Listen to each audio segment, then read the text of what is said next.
नमस्कार। आकाशवाणी जयपुर अजमेर से प्रस्तुत हैं प्रादेशिक समाचार।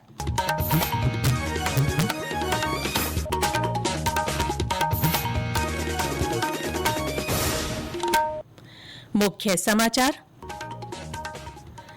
ऑपरेशन सिंदूर के मद्देनजर केंद्र सरकार ने आज नई दिल्ली में सर्वदलीय बैठक बुलाई है।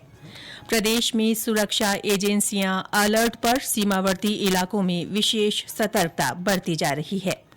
केंद्रीय मंत्रिमंडल ने आईटीआई के लिए राष्ट्रीय योजना के उन्नयन और कौशल विकास के लिए 5 राष्ट्रीय उत्कृष्टता केंद्र बनाने को मंजूरी दी। और राजस्थान अध्यापक पात्रता परीक्षा रीट 2024 का परिणाम आज जारी होगा।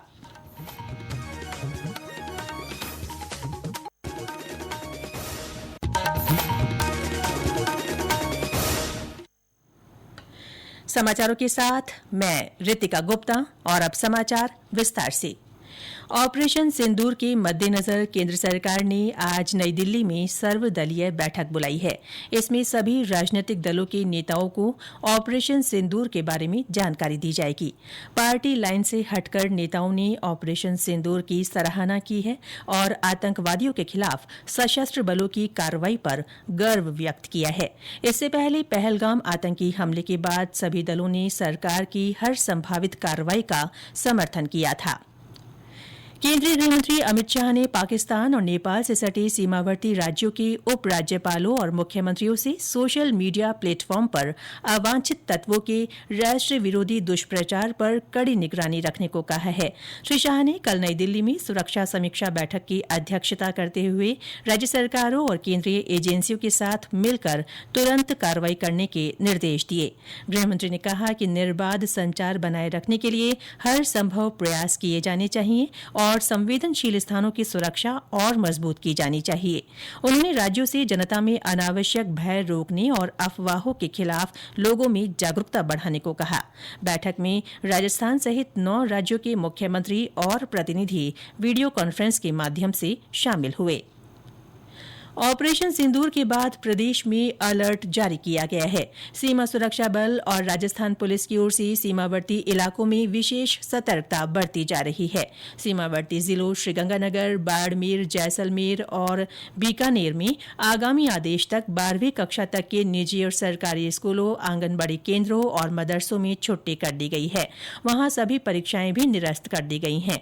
श्रीगंगानगर से हमारे संवाददाता ने बताया कि वहां पर सभी सरकारी अधिकारी और कर्मचारियों की छुट्टियां निरस्त कर दी गई हैं। इसके अलावा आगामी आदेश तक अवकाश नहीं लेने के निर्देश दिए गए हैं। सभी मदरसों व आंगनबाड़ी केंद्रों के अलावा निजी व सरकारी स्कूलों में आगामी आदेश तक अवकाश घोषित कर दिए गए हैं। छुट्टी पर गए कर्मचारियों के भी अवकाश रद्द करते हुए उन्हें काम पर बुलाया गया है व नए अवकाश लेने पर आगामी आदेश तक रोक लगा दी गई है। राजकीय अस्पतालों के अलावा निजी अस्पतालों के साथ निजी परिवहन व रोडवेज को भी अलर्ट मोड पर रखा गया है। सुरक्षा की दृष्टि से इलाके में प्रवेश करने वाले रास्तों के अलावा सीमा पर भी चौकसी बढ़ा दी गई है। केंद्र सरकार की एडवाइजरी के बाद प्रशासन की ओर से देर रात ब्लैक आउट की रिहर्सल की गई तो पूरी तरह सफल रही। वहीं पहलगाम अटैक के बाद भारत की ओर से पाकिस्तान पर की गई कार्रवाई से लोगों में काफी उत्साह है। कार्रवाई का लोगों ने पटाखे फोड़कर जश्न भी मनाया। जितेंद्र शर्मा, आकाशवाणी समाचार, श्रीगंगानगर।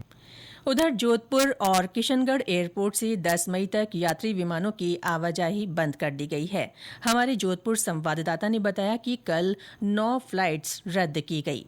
जोधपुर एयरपोर्ट से फिलहाल सभी उड़ानें रद्द कर दी गई है। 10 मई तक जोधपुर से यात्री विमानों की आवाजाही बंद कर दी गई है। बुधवार को 9 फ्लाइट्स कैंसिल हुई है। ये स्थिति आगामी आदेश पर आधारित रहेगी। यात्रियों को फ्लाइट कैंसिल होने का मैसेज भी भेज दिया गया है। इसके साथ ही एयरपोर्ट पर यात्रियों की मदद के लिए एक हेल्प डेस्क भी बनाई गई है जो अनजाने में यहाँ पहुंचने वाले यात्रियों की मदद करेगी। जिला कलेक्टर ने वे 8 मई से आगामी आदेश तक जिले के सभी राजकीय, गैर राजकीय विद्यालयों, आंगनबाड़ी केंद्रों, प्ले स्कूलों में अध्ययनरत विद्यार्थियों के लिए अवकाश घोषित किया है। रामेश्वर बेड़ा, आकाशवाणी समाचार, जोधपुर। पाली में जवाई बांध क्षेत्र में पर्यटकों की आवाजाही पर प्रशासन ने तत्काल प्रभाव से रोक लगा दी है। बगड़ी नगर में आज लगने वाला बाबा रामदेव जी का मासिक मेला भी निरस्त किया गया है। किसी भी आपात स्थिति में नागरिकों की सुरक्षा सुनिश्चित करने की तैयारियों का आकलन करने के लिए प्रदेश के सभी 41 जिलों में कल विभिन्न स्थानों पर मॉक ड्रिल का आयोजन किया गया। मुख्य सचिव सुधांश पंत ने बताया कि केंद्रीय गृह मंत्रालय के निर्देशों के अनुसार कई स्थानों पर दिन में करीब 4 बजे नागरिक सुरक्षा के लिए चेतावनी प्रणाली को दुरुस्त करने का पूर्वाभ्यास किया गया। इस अभ्यास के बाद राज्य सरकार हर जिले में आपात स्थिति में घटना के लिए स्थानीय प्रशासन के रिस्पांस टाइम का आकलन करेगी। इससे सरकार को जिला प्रशासन के साथ मिलकर जरूरी संसाधनों की व्यवस्था करने और अपनी कार्यक्षमता को बढ़ाने का अवसर मिलेगा। श्री पंत ने बताया कि दिन में हुए नागरिक सुरक्षा पूर्वाभ्यास के बाद रात के दौरान राज्य के सभी शहरी और ग्रामीण इलाकों में अलग अलग समय पर ब्लैकआउट का अभ्यास भी किया गया।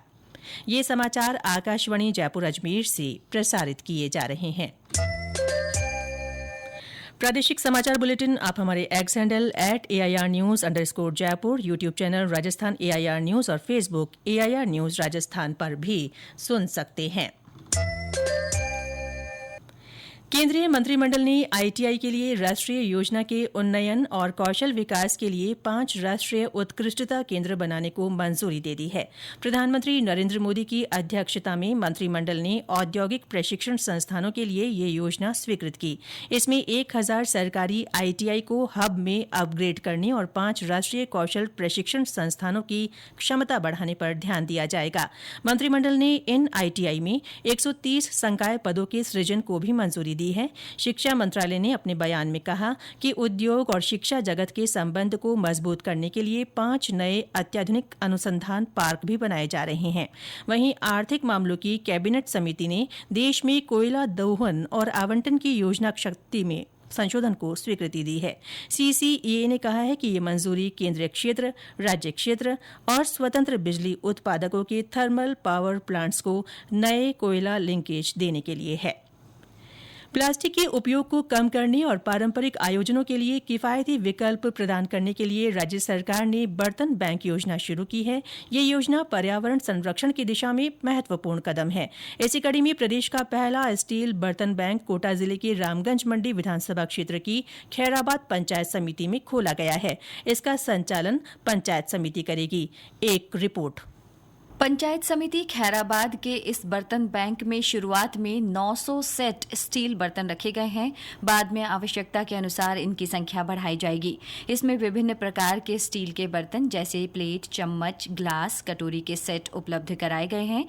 गौरतलब है कि राज्य सरकार की वर्ष 2025-26 की बजट घोषणा के तहत ग्रामीण क्षेत्रों में प्लास्टिक के उपयोग से हो रहे पर्यावरण दुष्प्रभाव को देखते हुए बर्तन बैंक खोलने की घोषणा की गई थी, जिसकी अनुपालना में ग्राम पंचायतों पर स्टील के बर्तन उपलब्ध करवाते हुए बर्तन बैंक बनाए जा रहे हैं। पहले चरण में 1000 ग्राम पंचायतों को 1-1 लाख रुपए के स्टील के बर्तन उपलब्ध कराए जाएंगे। प्रत्येक ग्राम पंचायत के लिए बर्तन के न्यूनतम 400 सेट उपलब्ध होंगे। बर्तन बैंक के संचालन के लिए आवश्यक मानवीय सेवाएं राजीविका के स्वयं सहायता समूह उपलब्ध कराएंगे। इनका नियमित संचालन ग्राम पंचायत की ओर से किया जाएगा। साथ ही समय पर स्वच्छ भारत मिशन ग्रामीण, राजीविका और जिला तथा ब्लॉक स्तर के अधिकारियों के द्वारा समीक्षा की जाएगी। समाचार कक्ष से माधुरी वशिष्ठ।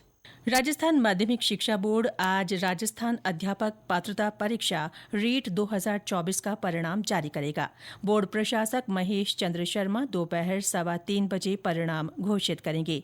अभ्यर्थी बोर्ड की आधिकारिक वेबसाइट पर अपना परिणाम देख सकेंगे। बोर्ड सचिव कैलाश चंद्र शर्मा ने बताया कि 27 और 28 फरवरी को 3 पारियों में आयोजित हुई रीट 2024 परीक्षा में कुल 14,29,822 अभ्यर्थियों ने भाग लिया था।